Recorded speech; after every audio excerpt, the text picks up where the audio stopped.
It's dark, and we're wearing sunglasses. Hit it. To infinity and beyond!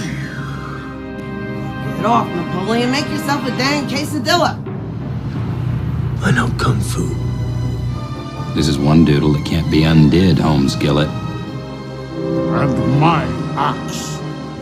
This should be open because it's civil rights. This is the 90s. You're gonna need a bigger boat. 1.21 gigawatts! I'm gonna make this pencil disappear. Gucci.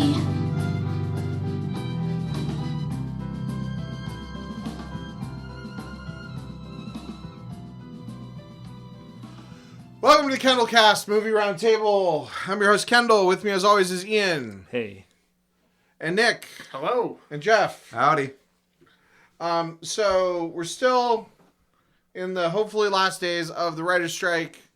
So, we are not going to talk about any struck properties for now. It's debatable whether, I think I said it in the disclaimer in a previous episode that I posted.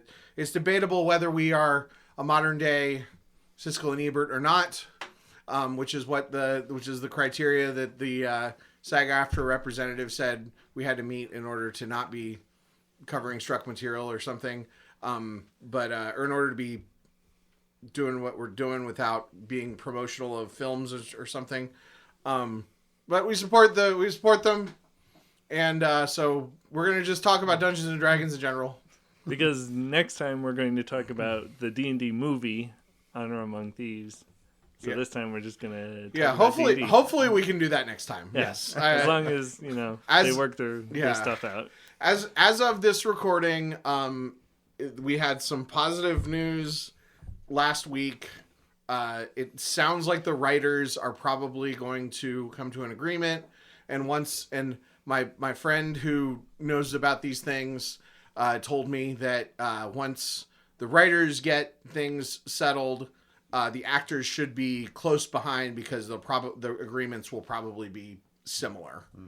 The precedent will have been set. Right. So Dungeons and Dragons, Jeff. How'd you get into Dungeons and Dragons? Yeah, so it's kind of an interesting way to go about it. The first time I got into it, I think Ian could speak a lot to this because he was there, right? But we were in marching band and we took a big long 20-hour bus ride down to Florida to march at Disney World, and we needed a way to pass the time.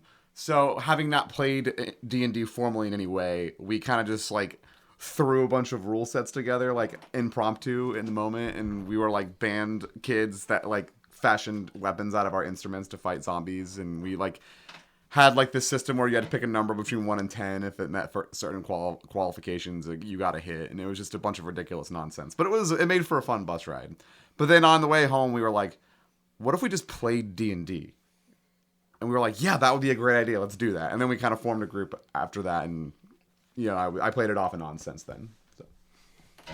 Ian, how did you get into D&D? Yeah, so kind of back around that time that Jeff was talking about, I got into D&D. I was taught the 3rd edition, 3.5 edition rules through a mix of a play-by-post game on a forum and some playing in person with the people who introduced me to that forum where I played. I played with them kind of off and on for a few years, and then I introduced it to my group and my high school friends, including Jeff, and we started to play formally around the table, actually around the table 3.5. For a while, we transitioned to 4th edition when it came out. We played a little bit of 5th edition. I've played Very a lot small of amount, yeah. I've played a lot of 5th edition personally with other groups since then. We played Pathfinder 1st edition when it came out. Currently, I play Pathfinder 1st edition. And we also dabbled in a few other role systems like Shadowrun and Savage Worlds and a couple others. Okay, Nick, what's your story? All right, so you actually got me into Dungeons & Dragons when you asked a mutual acquaintance of ours to run a 3.5 game. We got to play that for one campaign, of which there is an epic song that I believe is on your Bandcamp, where everyone died, and that was amazing. And immediately went looking for more Dungeons and Dragons, which basically led me to Ian, actually, where you introduced me to Pathfinder in the best way possible, joining a high-level campaign, being forced to play a martial character, taking a level of rogue because no one else could open a trap, and immediately playing like 4 sessions, taking my ranger shield and standing there bravely on the side of a ship, blocking a single Sahagin while everyone else flew around and cast Fireball and won the game. I did not last very long in Pathfinder, but I did enjoy playing the game, and you ran some campaigns in 4th edition, and eventually you kind of dropped off DMing, and I picked it back up, and so yeah, we started D&D like 12 years ago, and then I've basically run a series of campaigns in the same world for 10 years now. So nice. So I was, obviously us each telling our own stories. Maybe that was a questionable strategy because there's some overlap here. But we have all played together at some point. Yeah. I have never played with Jeff. Yeah, we haven't played with Jeff. Nope. Okay. I played with Ian, but not the other ones. Jeff was, Anyway, Jeff's a grown-up. The rest of us are children. So no arguments there. Or we're all grown-ups in different ways, I guess. I'm the least grown-up. Anyway, other Ian, he was a friend from high school. We reconnected when he told me that he would make me alcohol drinks, and then tricked me into playing Dungeons and Dragons with him. That's how they get you. When we played the campaign of 3.5. That was like my first experience of one person is there who is like super invested and the rest of the group is not invested. And so there was a lot of tension there. The other Ian was very invested, and we were playing 3.5, but none of us had purchased the book or had any resources. I was gonna say, I'm not sure we weren't invested in the story. We just didn't know what to do because none of us had done it. Well, it was like, I don't know. It was like he was, he was spending hours and hours preparing these setups. He also didn't know what he was doing. He didn't have like a board. He was like having us use graph paper to show where we were. It's not uncommon. Well, I didn't like it. Fair. That is also not uncommon. I mean, like it was using. I think if you're gonna do the grid system, you should have. So like 3.5 and 4th edition were very clearly designed to be played on a grid. Yeah. Right. Yeah. So you needed that. I mean, you could play with it. I mean, you could. You could probably play without any kind of just do theater of the mind. Theater of the mind. Yeah. Unless it's 4th edition. 4th edition. I'm sure you could, but it'd be kind of pointless. I mean, it's just a matter of. It's probably a matter of how. I think depending on the group, the actual role playing element is different. Because something that I liked about Dungeons and Dragons is that there was less, at least in my early experiences, there was less role playing than I thought. Because I thought that you had to show up and just be completely making stuff up. I actually had played the Buffy RPG. Nice. A year or two prior, and that was 100% theater of the mind. Okay, what kind of system was that? It was you used a D10, and nobody knew how to play. Okay, that's in the rules. Yeah. Like it was bizarre because it was like instead of having an armor class, you had to take an action to block an attack, and then like you had like 2 actions per turn, and that took. The one cool thing about it was they had a mechanic that I'm gonna be introducing into my upcoming campaign called drama points, where it was basically like you can spend a drama point to do something cool, like to I don't know, like if 2 people are grappling to like run up to them and separate them and make a speech or something. Like, nice. You know, the randomly burst out in song. And the white hat characters, because it's Buffy, so you have like vampires and you have slayers and then you have the Scoobies. Xander. Yep. Who have no real powers. So that was like to kind of make up those characters got more plot point or more drama points, and you would. But anyway, but so like coming into D&D, it was nice. It was actually nice that those versions that I was playing were very like combat heavy. It felt like a turn-based JRPG almost, or tactical RPG or whatever. Yeah, so we played that. Then I got in the mind of like that was when we were still playing in a band, and I was like, what if after band practice we played D&D? That would be awesome. And we did that for a little while. Created Robert Kendrick, who is still on the wall over there, the king of Lower Arlington. He looks like on my wall is it is an image of that's Viggo Mortensen, right? Yes.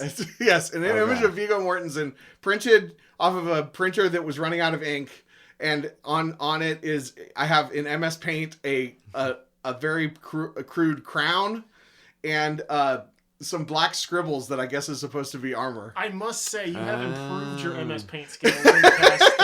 That's what 10 that years, is. because the stuff you make now is a lot better than that.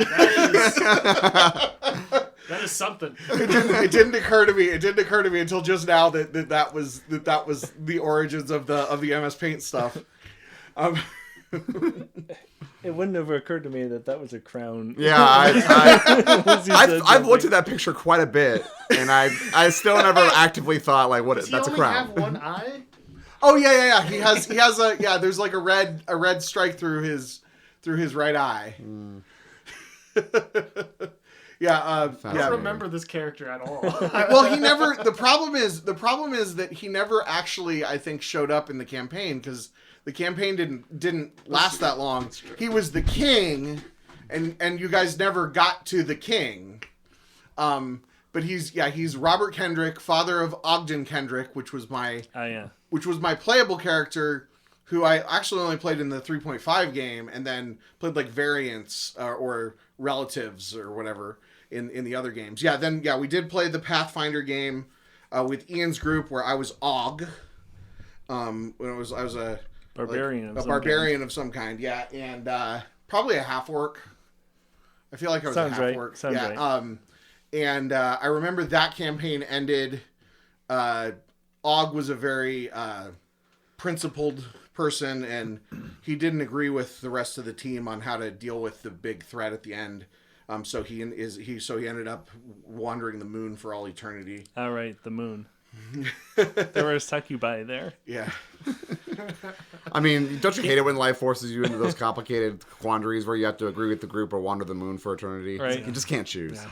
Hate it. Well, because Ian's character was supposed to be good, but he was a jerk. I am amused how much a lot of people seem to sort of identify and create like their internal like theme for all their characters. For your characters are all related, for example. One of your characters turned into a god in my game that still runs around and everyone hates. He's basically like the fan favorite like faction of jerks and vengeance that still runs around chasing the party. I know that I personally use the same family for probably about half all my human characters tend to be from the illustrious Tweedlebums, the same as my first D&D character, because I wanted to come up with the most ridiculous wizard name I could, so I am Calpurnius Tweedlebum. And he was greedy as hell. Cal Tweedlebum is actually in my new campaign. Amazing. He dies in the first scene. Amazing. But then so then we did the we were gonna do the Star Wars RPG with Ian's group after the Pathfinder thing. I lasted a couple sessions, but then I ended up I was just too busy. And then we did for like several years. I played with Nick's group. We did 4th edition, and we played kind of all the way up through the. Yeah, we did an Epic like, Destiny. Yeah, like level 1 to like about level 20. Which was pretty good for 4th edition. Yeah, it went to 30 in 4th edition, which is unusual. But... I mean, we blew up the world basically. I had to destroy the world for 5th edition. We jumped the. Yeah, I think we definitely jumped levels. The shark. We jumped levels for like the last session or two just to finish it off because I got super burnt out on it, and it also D&D is one of the things that makes me a bad person. Like I just agree to that. So this is in my new session that I'm going to be doing soon. I'm going to have to be like aware of this, but like I get really into it, and when my other people are not as into it, it can make me frustrated. Yeah, that. I mean, honestly, that game was a lot of fun, but it taught me that I was not doing everything I could maybe to. There's a lot more people management in D&D than I ever expected. Like telling people that no, you can't just fall asleep because you've had too many beers. That's not okay. Or things like, maybe you shouldn't let your people PvP, or trying to figure out what your players want when they're like, no, we don't care about this story. So I'm like, I'm going to have you go on an epic treasure hunt on a far off island. I'm just going to teleport you there. We're going to forget everything that was happening. And then everyone is like, oh my God, we have to get back to the plot. What? And that's one of the more interesting struggles with making a good D&D group is you got to find a group of people who have that similar level of investment. Because like I played it with a group in college that wasn't affiliated with any of you guys, and we had this girl join who was like, again, like cliche of like the girlfriend of the regular, and like she, at first she's like, yeah, I want to play, teach me, I want to learn. And so at first, we were playing 4th edition, right? So we wrote all of our powers on note cards, right? We handed her note cards and like, I try to read them up, get to know how they work, and then she would just like hand us her pile when it was her turn and be like, do something for me. And we're like, okay, that's fine for like the first couple sessions, but like we were getting like into session number like 7, and she was still doing that. And after a point, we had to be like, do you really want to be here? And that's always a struggle. The weird thing is occasionally you get someone who I'm referring to who is definitely not listening to this podcast. Yeah. Who you play with for years, and then it gets to their turn, and they seem to be having a good time, and they're talking about the game, and they're buying dice and all this stuff, right? But it gets to be their turn, and they're like, which one do I roll again? I'm like, it's the D20. It's always the D20. It's initiative. just roll to attack. I never understood that sort of person. Yeah. Well, and like, I mean, our wives played with us, Kendall. That didn't. Yeah. I know that Laurel was not super invested because she picked what is traditionally what I consider probably the best girlfriend class, which is what I refer to as the one that your date always wants to play, and then it turns out to be the worst class because they picked Druid, and God help you. There's no way that they understand how all that's all going to work.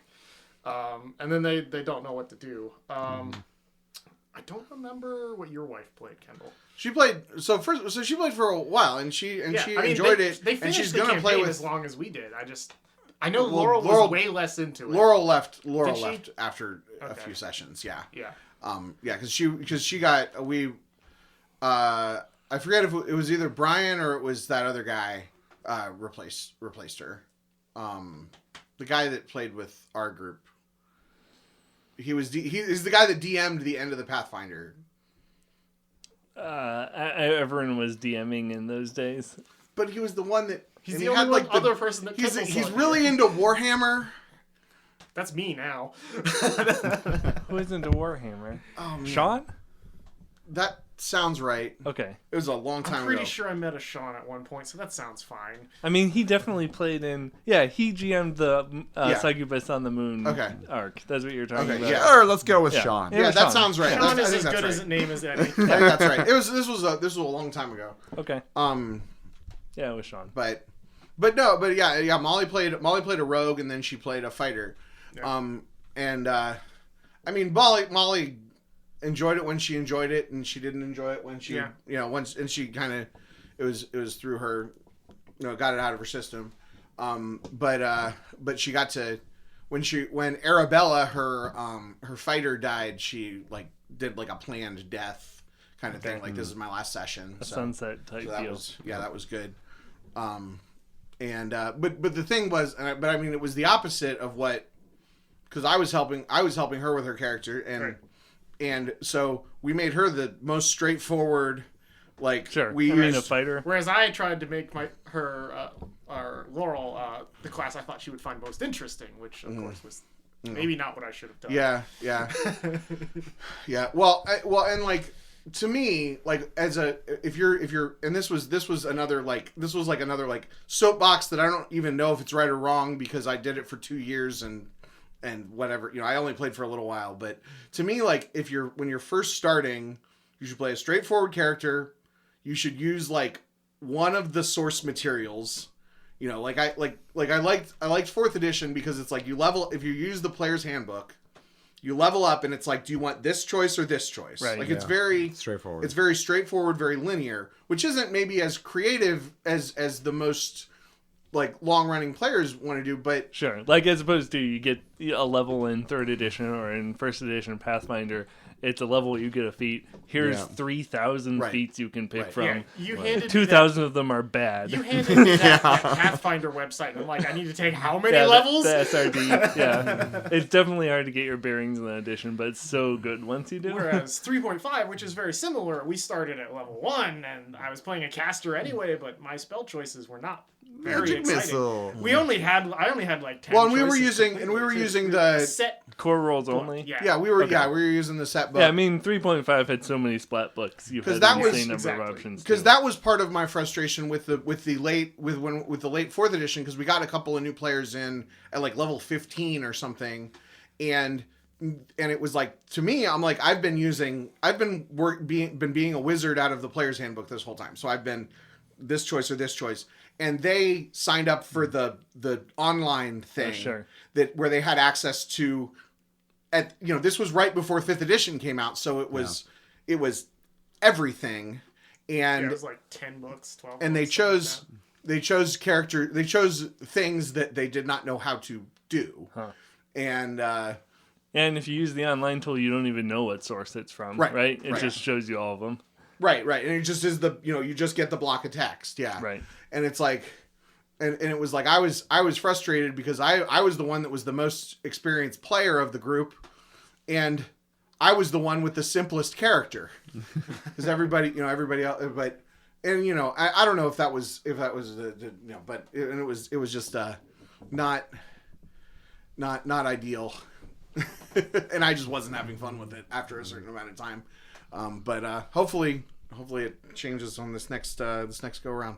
What else is there about D&D that we can talk about? There's lots of things about D&D. I know for me, it's sort of an interesting juxtaposition. When I was in college, I was a part of 2 different D&D groups that were kind of running at the same time.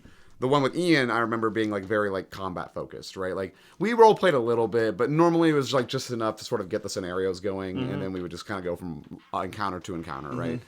And it was a lot of fun. But then the group that I played with and at the college that I went to was like the opposite, right? It was very role-playing focused. Sometimes we would have a session where we wouldn't even do a combat encounter. And when we did one, like, none of us were that, like, interested, or like we weren't that focused on like following the rules, and our DM would often like fudge rolls all the time just to kind of get like the proper outcome that we wanted.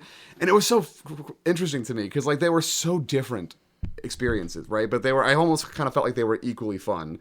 Right, like with Ian's group, I played a warlord, right? So a lot of my character was very tactically oriented as I'm trying to give bonuses to my teammates and create attacks of opportunity and stuff. And then my other group, I was a drunken dwarf, right? Who was slowly trying to like piece together. It was a very cliche storyline with him, but it was a lot of fun interacting with others. And so I felt like I never really found that sweet spot where you have that perfect balance between combat and role playing, but I felt like if I combined the two, here's an interesting question for each person. What is your favorite part of D&D personally? Like, yeah. So actually, I'm glad you asked that. I was just scrolling through my phone trying to find a screenshot I took. There was one of the members of one of my groups. After we had been playing for a while, we were going to start another campaign, and they're like, hey, I found this thing. Like, here's 5 aspects of playing a tabletop RPG. Rank them for you, which part you like the best. And they were like, I'm still trying to find it. They were like, exploration, problem solving, storytelling, combat, and optimization, or something like that. And we all, exploration was one, I don't know. And we all ranked them. And we all had different rankings, of course, but for our group, like, problem solving was at or near the top for everybody.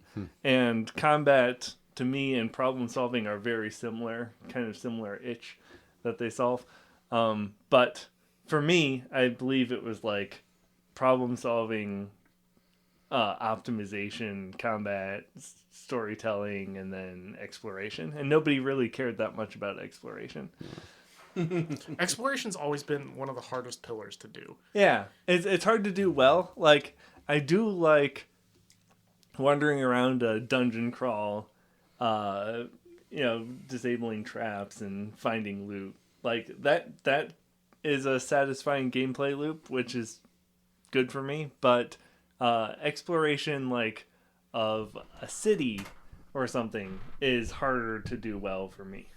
It works if the city is very fleshed out, like to the point of like playing one of those. I played one of those heist of, or the Waterdeep campaigns, I think in 5th edition, and it was really nice having all the maps and being like, oh, this street has this, and this. I mean, I wasn't running the game also, which helped because I wouldn't want to try to remember every single inn and bar and neighborhood. You just need a good purpose. To it. It's a lot. I found that exploration is the hardest when you're like, we have 2 weeks to get somewhere through the woods. How do I make this not completely boring or just random encounters? Yeah, like city travel days with random encounters. Like city exploration is tough, right? Because it kind of requires an internal motivation that is different from like when you're dungeon crawling. Because when you're dungeon crawling, right, you're always looking for magical items, upgrades, power-ups, right? And that can often motivate what you need done. Whereas like city exploration, you got to be motivated by story and character interaction and finding clues, and that's so dependent on a lot of external factors that you can't really predict or plan for, so that makes it tougher.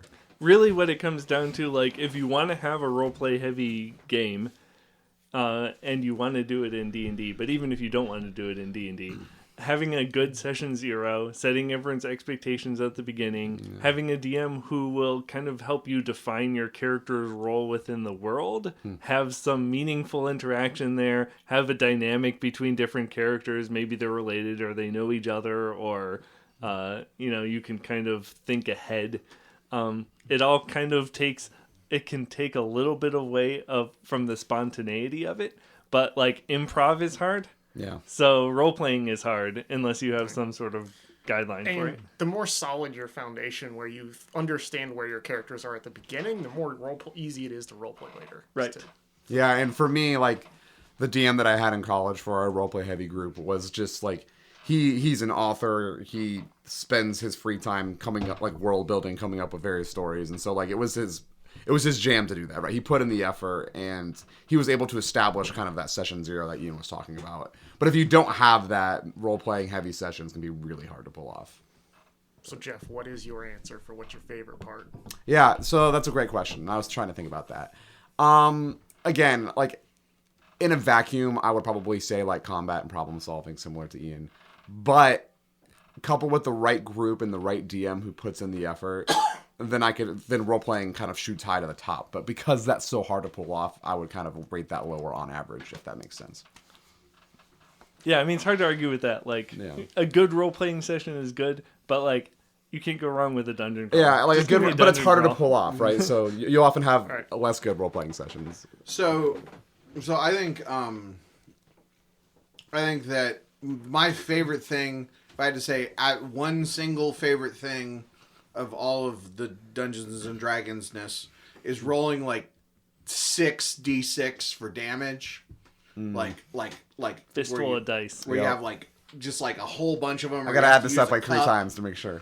or something like just when you do, and you can't do just one at a time. Like you gotta have, if you're doing that damage, you gotta have like a whole. Yep. Yeah, it's not as fun to roll the same d6 8 times for Right. a fireball. You Yeah, need it's it not- all. yeah. You should try Shadowrun or something, where it's a d6 system, and you're like rolling 17 d6 with exploding 6s, so you have to reroll all the 6s. Like the dice are like a metaphor for the fireball exploding itself, right? I will say, I play Warhammer 40k. I play Imperial Guard. It's like the biggest horde army in the world, and it's basically there is no feeling like saying I shoot with this single unit and then rolling 120 dice at once. Everyone get on your hands and knees and find the 12 dice that just landed on the floor. I mean, your opponent hates it because, especially if you do it multiple times in a turn, you're there forever. But to add up all that. you're just pulling out everything that's like a 3 or below. Like you're only getting, in the end, you only get like you roll 120 dice and you get like 10 that you want, but after rolling multiple times. But rolling a lot of dice is very satisfying. Fun. Yeah, but and then the other thing I want to mention that's like these. Even if you have a group that's not as heavy into role playing, when you have like a story moment that really resonates. Like the one that I always remember from Nick's campaign was we'd been playing for like 6 months or something, and then we got arrested, and they read off every single crime that we had committed for the entire campaign. It took like 10, 12 minutes. And they were all it took like 5 minutes. Done. But it was extensive. It was a very long list. It's like those people who watch Star Wars and make a list of all the war crimes. Yeah, right.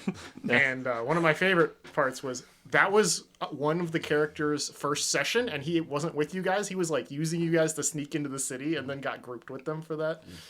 So that was fun. What am I doing here? He's like, yeah, I'm with them. Oh no. I've never met these people in my life. Yeah. So is yours role playing or? I Combat. don't know. I guess Yeah, was your answer, right? So I mean, what's your second? yeah, it's hard to say. It's hard because like I think as a I don't know. It's hard because like I think I appreciate how heavy combat is because you can't just role play. Like sometimes you just can't. Sometimes you have a group that isn't gonna drive the whole story, and combat can kind of just like in a video game. Like if you have a group that needs to be play a game for a while and then have a cutscene, and then play a game for a while and then have a cutscene. You can still do storytelling that way. You just have to kind of adapt to your group or whatever. And I like the. It's funny because I think I like the storytelling of D&D. I like as a player being able to be that character, being able to really immerse myself into the character, and then as the DM being able to create a world or have my NPCs that are my pet NPCs that that keep showing up or villains or whatever. But also I think when people talk about that stuff, it's so boring.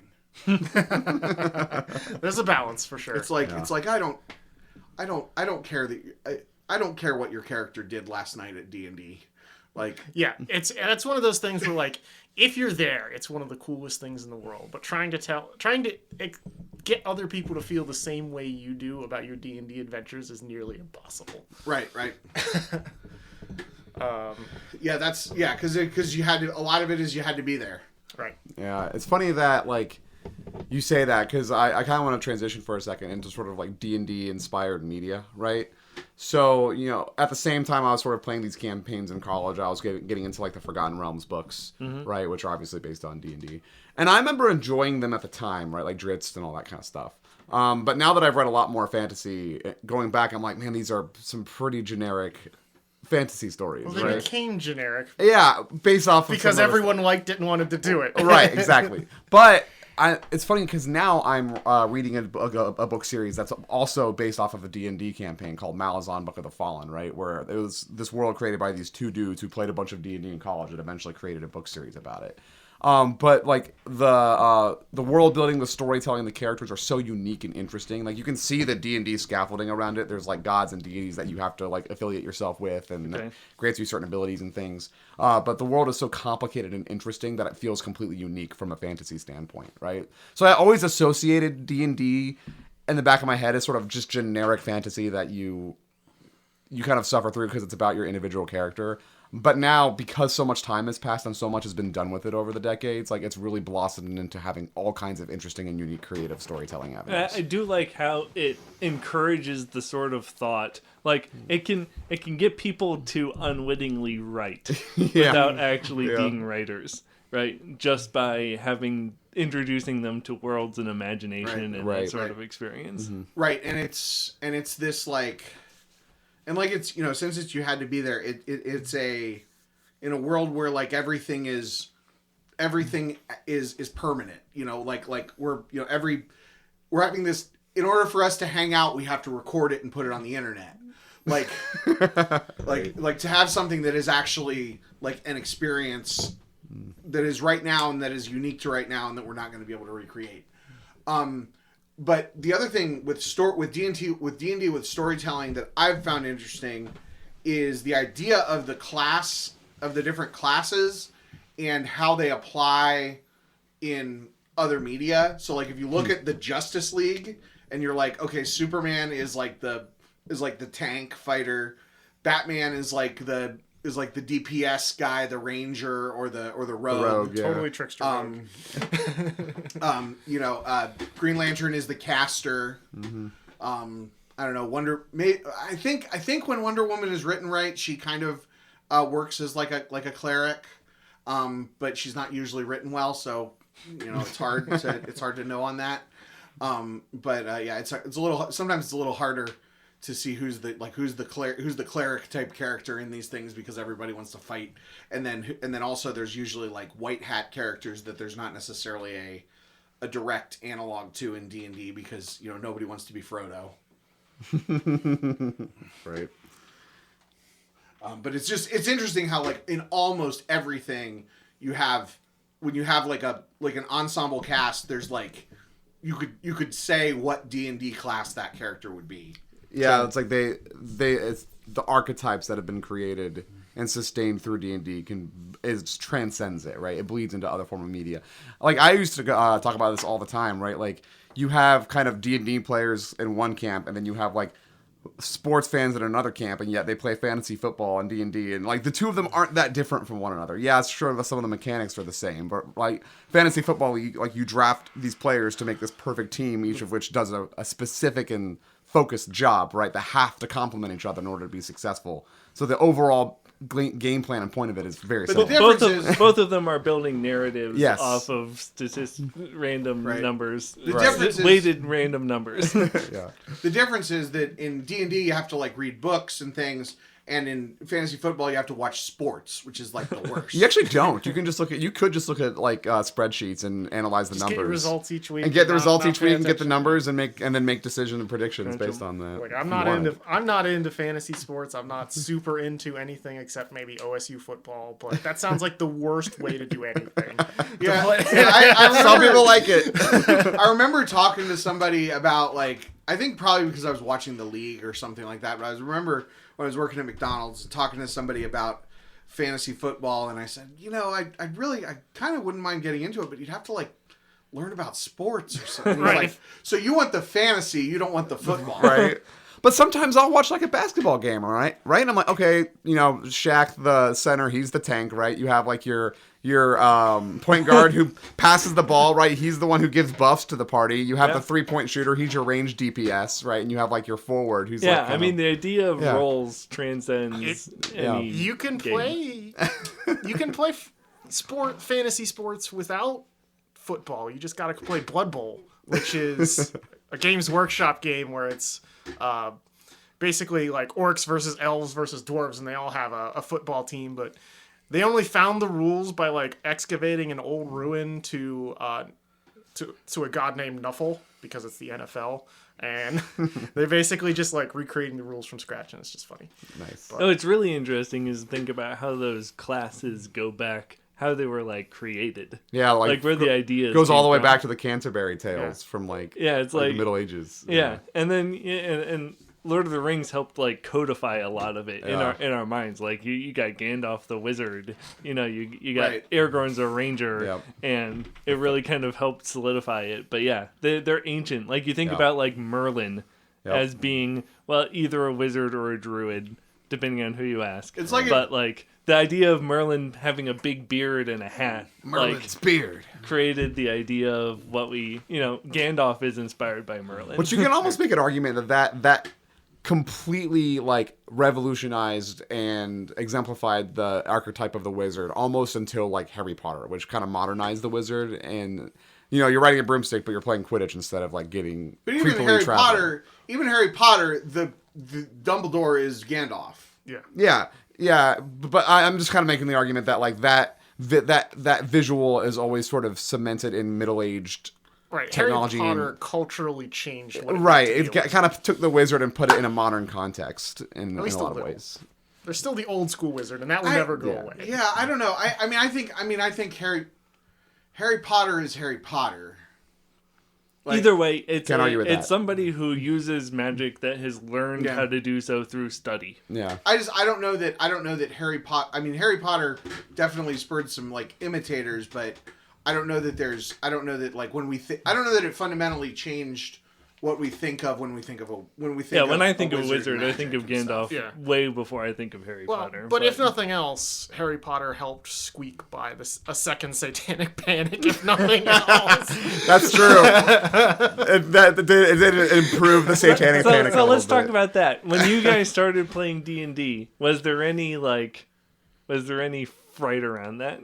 Yeah. With your parents or anything? I was in college. I'm not sure I told my parents I played D&D for like years, but I don't think they would have cared at that point. Like, Ian, I know your story about that's pretty good, if I remember correctly. Yeah, I mean, like, I concealed it. I concealed it deliberately at first because I knew that it would have a negative reception. And then I slowly had to, like, I had to come out with it. And eventually, she realized it was fine. It's just a game. Right? Well, didn't you show her like that YouTube video that spoofs yeah, D&D? I may have. I remember that that 8-bit D&D video that was making the rounds. Long time ago. There's this classic video about D&D, Satan's game. Like it or not, your children are influenced by the occult. We now bring you behind the scenes to an actual D&D session. And then it's like just the most hilarious. I want more Mountain Dew. Roll to see if my attack hits. I want to cast a spell. I want to cast magic missile, but there's nothing to attack. I attack the darkness. And it just kind of like makes you realize how silly the whole thing is. It's funny that you bring that up because like. The group that I play with in college, I went to a super conservative evangelical Christian college, right? So, like, I'm pretty sure the satanic panics originated there.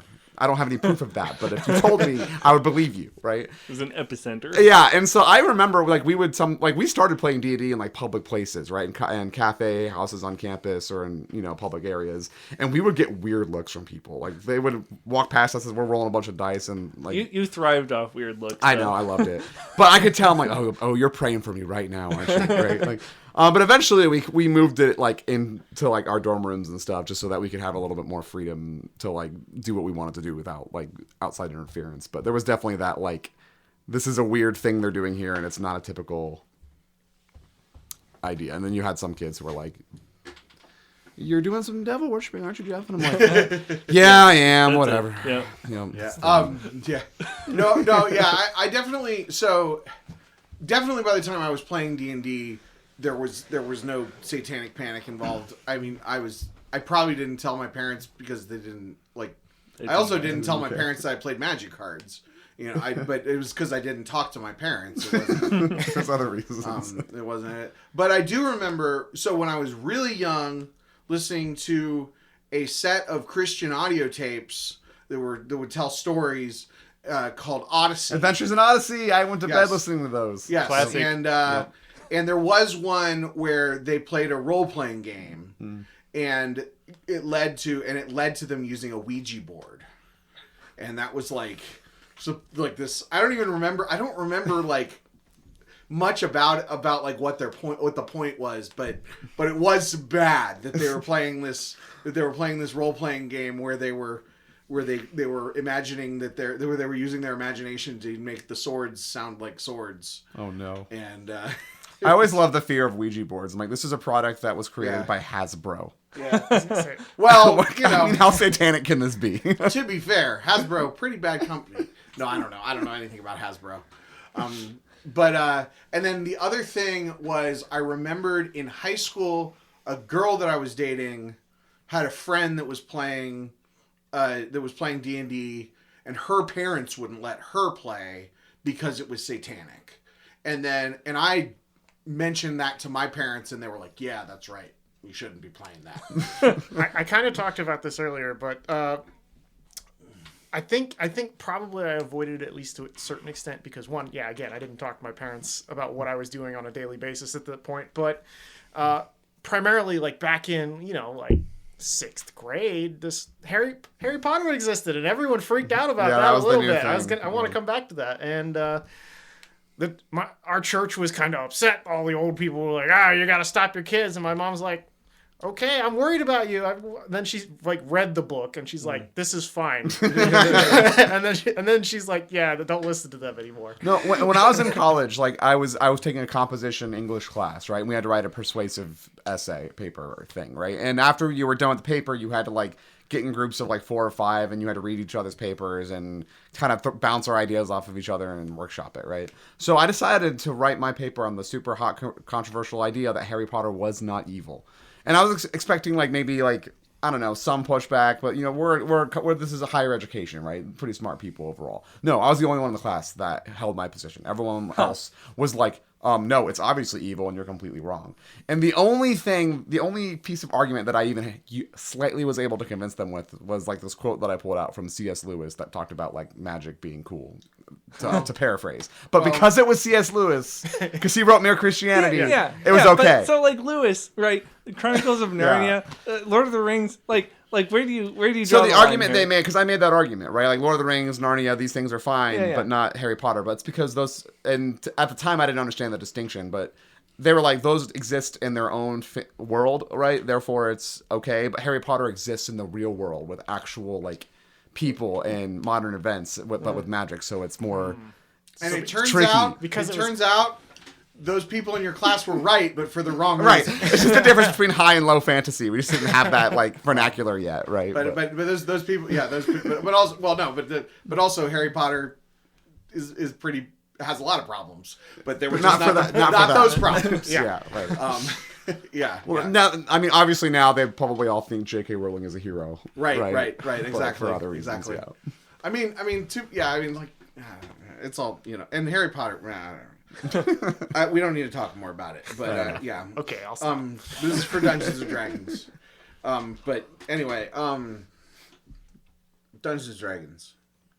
Anyway, I guess I'll go, because I never actually got around to my own question. What's your favorite thing? My favorite thing, my second favorite thing is probably combat and murdering as efficiently as possible, as much as possible. My first favorite thing is being clever and being seen to be clever. Like, not necessarily my character, but myself. I like being clever, even if my cleverness is my character doing something extraordinarily dumb, but funny. So I just like, there's just something about Dungeons and Dragons that lets me be clever in front of friends that doesn't really like transition to the real world necessarily, where like normally you're like, oh, we have like work or something, like we're trying to do a job, but like it just lets you be a little more fun with it. Just do it for its own sake and get away with more shit. Can I change my answer? Like, that's basically the only reason I do anything is to look clever to other people. That includes how I play D&D, how I build my characters, and how I try to play and make correct decisions and optimize solutions and all of this. Even when I make my characters like intentionally like self-destructive, like my current character is a Zach Brannigan character, and I spend as much effort as I can to make myself just as horrible and as self-defeating as possible. But I really enjoy when everyone else is like, good one. I've been thinking the next time that I play a character in D&D that I want to just get killed all the time. Like, just get killed all the time. You want to be the Kenny of your be D&D the Kenny group. of my D&D group, and like every third session rolling up a new character. I've seen that a lot with people when they start Dungeons and Dragons. They want to make the best character, and then the more you play Dungeons and Dragons, and the more characters you've run through, the more you're like, I want a character with deep flaws. Yeah, it's like you see the tropes and you embody the tropes for a little while, but then you're like, no, now I want to subvert the tropes. Right? That sounds more fun. And yeah, I don't know, because character death is weird in D&D because we don't deal with that in video games. Like permadeath is not a thing in video games, and so like you have a character with one notable exception: Red Dead Redemption.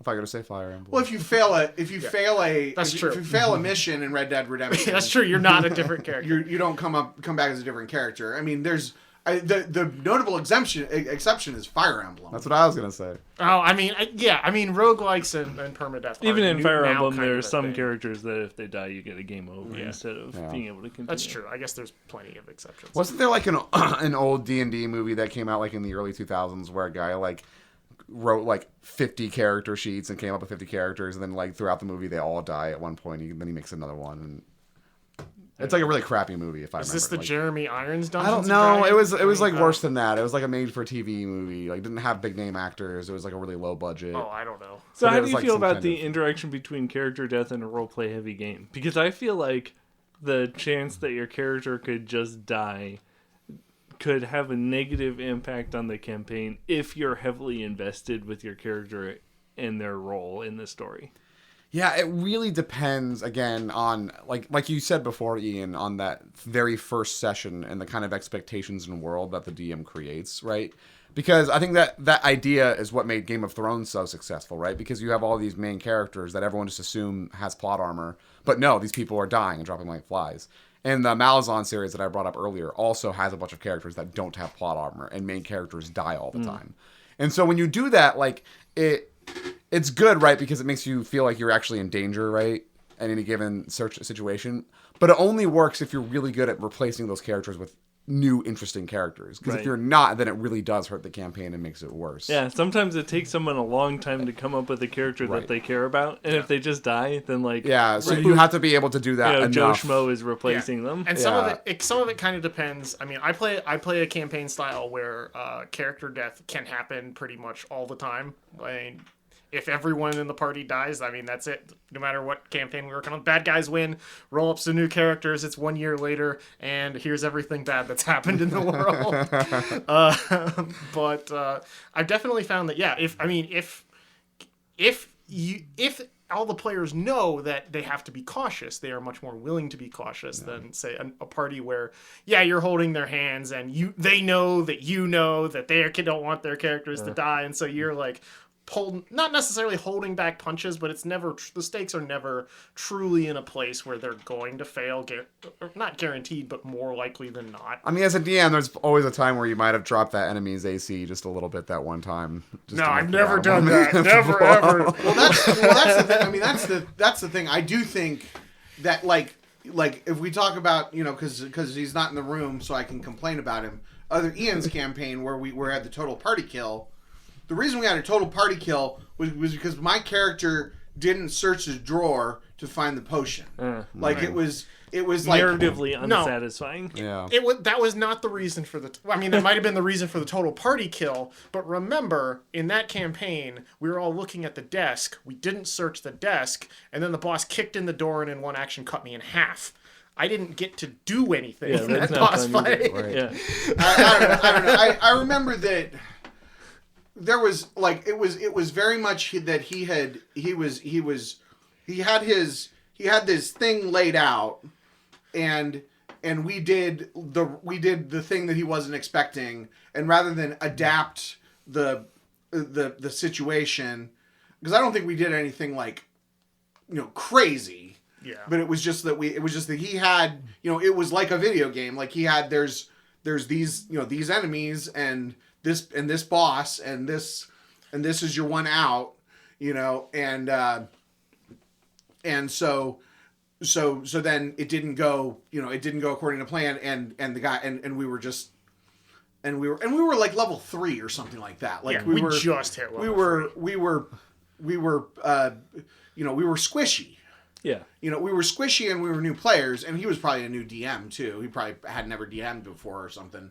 But it was like, it was very clear that like a total, like, and I still feel pretty strongly about this. If you have a total party kill, it's probably the DM's fault. I agree. Yeah. Usually, even when I play super dangerous campaigns, and again, Kendall, you've kind of bring up, you always have that ideal route that the party should do if they knew all the perfect information. But the more dangerous your campaign is, the more you have to be willing to throw new ways in and let the party do things that are successful too.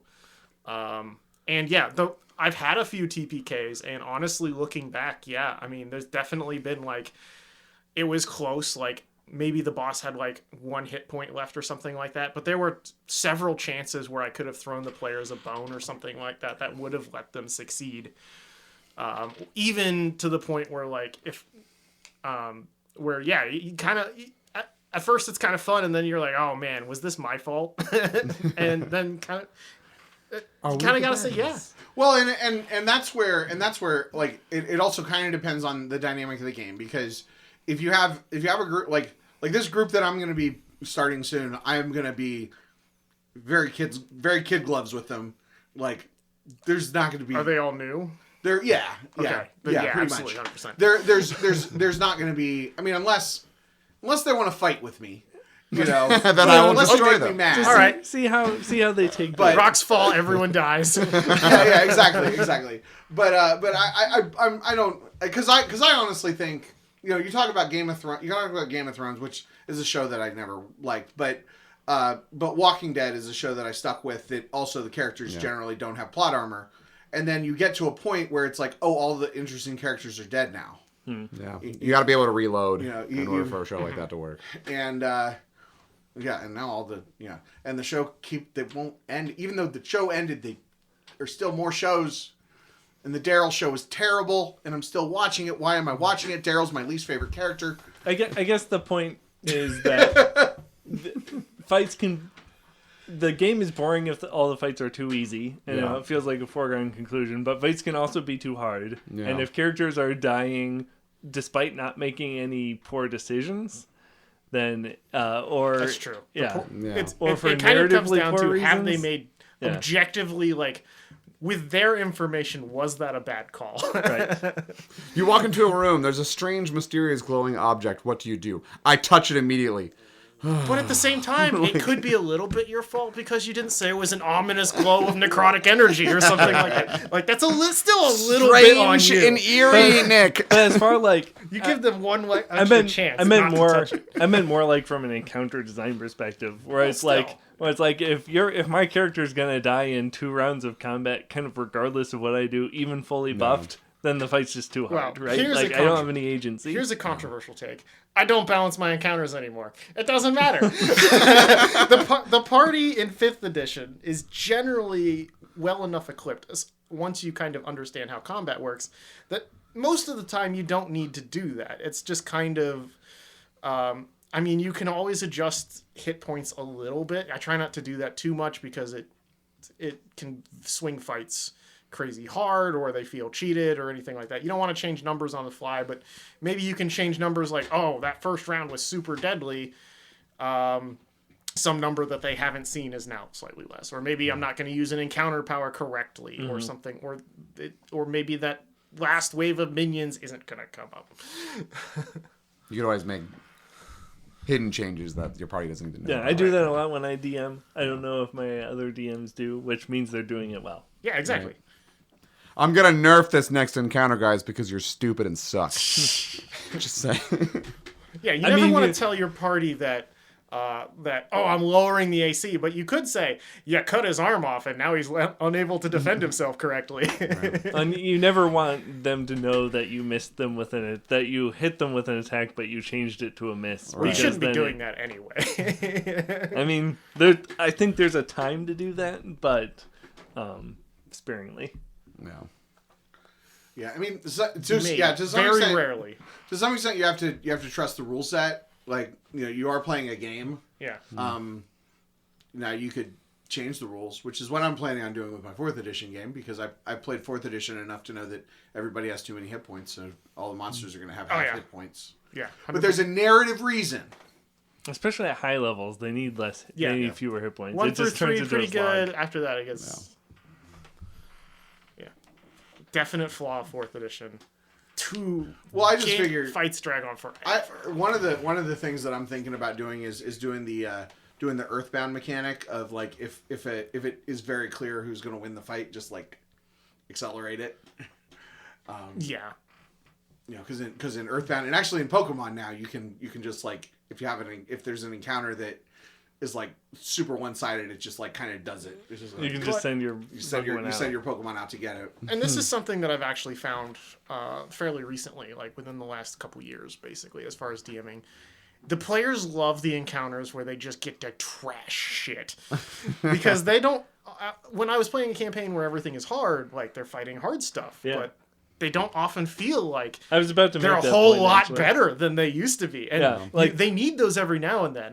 let them finish the easy fight sometimes, because it feels good as you want. If you build, especially as someone who cares about character optimization, right? I want my well-built character to easily win fights that I think would be challenging for a less built character, and have harder fights that I think he can take only because he's optimized. Right. Mm-hmm. If you have a character both are needed. If you have a character whose whole thing is like finding traps and disarming them, you don't say, "Oh, they're going to find all the traps. I shouldn't put any more traps in." You throw them traps so that he can feel good about his character. Yeah. Play to their strengths sometimes. That's something I did not do other times. when I first started DMing. It's almost like, for me, what makes a really successful D&D session and campaign in general is the ability to make your team and players feel like they've made a lot of really, like, good, well thought out decisions, and as much as possible. Whether that's on the optimization side, at character creation, taking the right feats, trying to figure out what powers to use, or in the moment where you, like, this problem has occurred and you need to figure out a way to overcome it. Like, there was this cool puzzle room where there was these walls that were shining. We had to get up there, but there was no way to climb them. We had to figure out, and I eventually was like, oh, I just lay down on my back and just walk up the walls. And it worked. My, like, feet, like, magnetized to the walls magically. And I felt really good after figuring that out, right? So it's like, how much can you make the player feel like they have made meaningful decisions at some component of the game? And if that's a lot, I think you've succeeded. And that kind of links to, like, maybe my favorite thing about D&D that we haven't talked about. It's a cooperative game rather than a competitive game. That's true. And getting people to work together towards NPCs or whatever is just a great thing. Yeah. One, the party has to work together, and two, the party is not actually against the DM. Right. Which, is a thing that a lot of people kind of assume. I don't get that. Because, like, if the DM wanted to kill the party, obviously they can kill the party. Right. Yeah, I mean, I'm a benevolent god. Trust me. But see, the thing is, and that's where I struggle. That's where I had like a relatively recent epiphany with the cooperative nature. Like, if I play Star Wars cards and I'm playing against my opponent, and my opponent didn't prepare for the tournament, and I just kick their butt, then I feel. I mean, maybe I feel a little cheated because I didn't get to play a real game, but I'm not gonna complain because I won the game. But in D&D, since it's a cooperative experience, if my cleric didn't learn how to use heal, then that screws me over. Yeah. It does feel really bad when your party lets you down. Right. Yeah, and so that's something where, and I mean, again, this is like where I start to care too much about this stuff. that's what the Satanic Panic people said. It's like you get it, so you believe that it's real. It's like it's real. Kendall is gonna sacrifice Jimmy to the dark gods so that he makes his next attack. Well, I mean, it's always an option. You either learn how to use heal or you lose your will for the rest of your life. Nobody actually said it gave you any mechanical bonuses, but it's still always could do an it. option.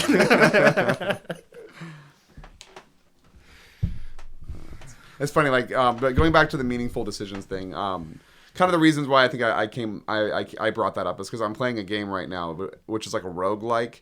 But a lot of people have criticized it because in most roguelites, like you have to repeat the same thing over and over again, but you get like upgrades as you go that slowly make you more powerful so that you can complete runs.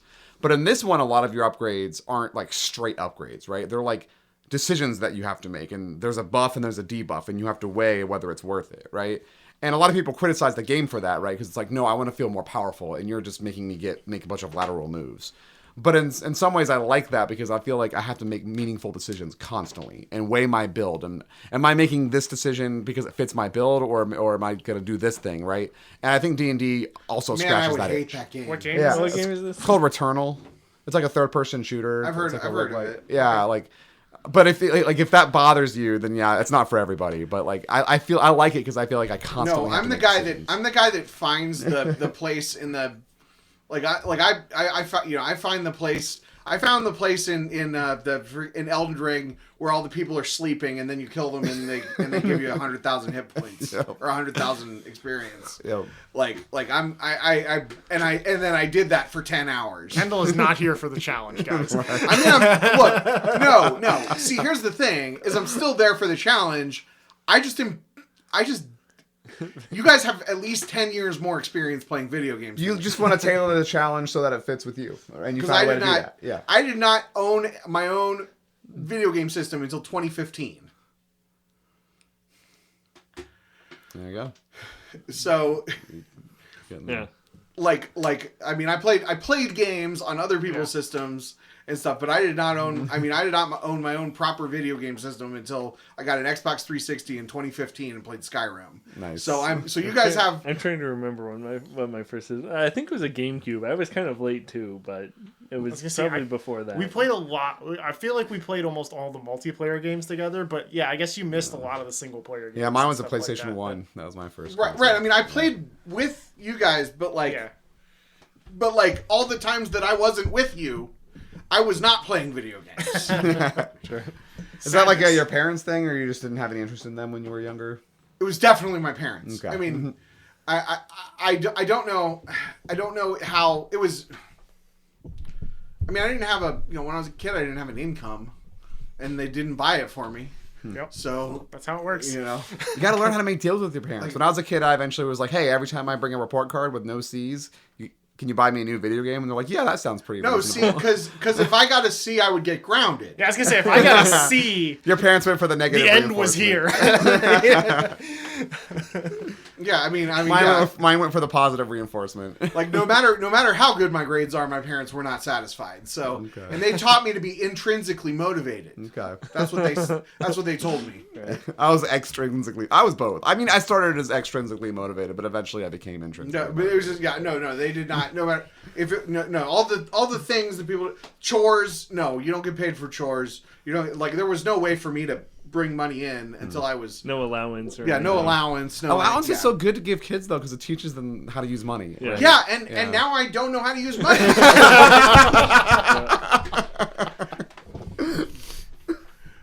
Oh man, we just had this other day where like we give my kids allowance, right? And my daughter was like, "I really want this thing, but I'm so frustrated because I can't afford it because I want to use my money on this thing." And I'm like, "Welcome to life, honey. You've figured it out. Now make your choice and move on." You're gonna have that feeling for the rest of your life. And I mean, my parents did get me stuff, but it was like, there were certain. It was very clear that there were certain things that they would, cover for me, that they would buy for me. If I wanted to go to the movies, I could go to the movies as often as I wanted. If I wanted to go to the pool, I could go But yeah, they did not want video games in the house. I couldn't have a TV in my room. stuff like that. And I did eventually get I think probably I could have finagled to getting some kind of game system when I was in high school, but then I wasn't as interested in video games. So I mean, I suck at them. I'm terrible at video games, and so yes, I do want to just power my guys up. Hey, but being able to find that grinding spot in Elden Ring and kill those guys over and over again, you're finding a way to succeed at the game, right? It's there, you can use it. It's as long as that makes you happy. Yeah, exactly. Right. You can play games however you want. You can play the same game as someone else is playing. It might make you happy, it might not. You got to find what you want. Life is short, man. Do what you want. And here I am playing Blood Bowl and hating myself. And I probably play it completely differently than you, Kendall, and that's totally fine, right? No. I mean, that is the Elden Ring, I guess. But I was thinking I was thinking Skyrim at first. Is there a wrong way to do it? There's only one way to play Skyrim, and it's sneaky Stealth Archer. Yeah, Stealth Archer. That's true. Skyrim is fun though. I actually was playing Skyrim the other day. Yeah, man, I want them to make a sequel to Elden Ring or something. Like DLC comes out sometime. Yeah. Did they officially announce it? No, I don't think so. Man, because I tried to play Dark Souls again, and I got to not as far as I got the time before. And, love Dark Souls, man. Yeah, I don't like the aesthetic of Bloodborne. Sekiro didn't quite hook me. I picked up Armored Core recently, and that was actually a lot of fun. Like the most recent one, or like the new one? Okay, because I've been thinking about getting it, but I'm kind of on the fence. It's short. I feel like we're not talking about D&D. Yeah, I think we're good. I think we're past an hour now, so. And I have another podcast in 10 minutes. So, is there anything else anyone wants to say about D&D? It's a great game. Yeah, it's fun. Hollywood, pay your writers so that we can talk about movies next time. Right. If provided the strike ends here soon, we'll talk about the D&D movie. But don't see it, and I'm not promoting to see it until the strike ends. Right. And then we'll go from there. Yeah. But thanks everyone for listening.